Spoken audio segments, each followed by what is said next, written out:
that front that he portrays, but I actually quite like him, and let's hope he's quick. Let's hope he's quick, and let's hope we're going to get a really great race today. We know how they look on the grid. Let's have a look at them then in the championship and see how that stands at the moment.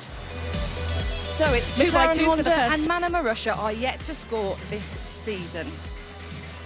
However, guys, let's keep on walking down the pit lane, see if we can get to the end. Talking of McLaren Honda, Jenson surely has a chance now to get some points on the board here. Well, he's a resident here. He's in the top 10 already. I suspect that he will score the first points for McLaren here. You know, he is so experienced around here. He knows how to bring the car home, and I think that is a very major aspect of this race. And we've seen those mistakes going into Sandevot on the first lap. David, what's the way to treat it?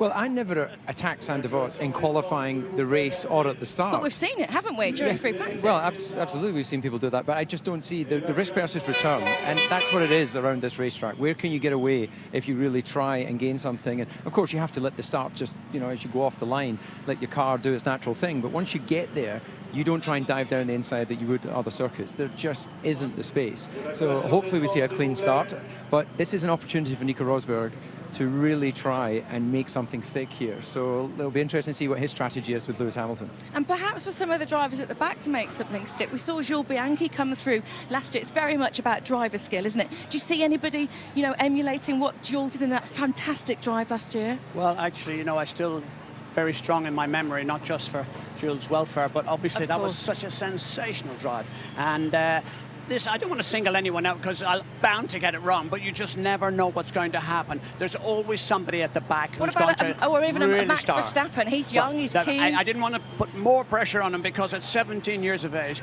you know, this defies logic. This guy is just so good. Anything is possible with him. I actually believe he could be in the top 6 without any problem. He's that good. Well, let's see. Not long to go now. It's very difficult to get heat in the tyres around here.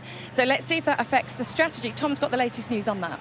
And Susie, I'm talking about cats amongst the pigeons. Look at that grey cloud over my shoulder. That's moving in this way. Well, let's go over to EJ and DC now, who are mixing it up with Formula One's Griderati. Your passion for Formula One, Chris. So just imagine for a second what it's like to be in Lewis Hamilton's race boots. You got your first pole position yesterday in Monaco. You won here in 2008, but coming up is arguably the most important 4 seconds of this race.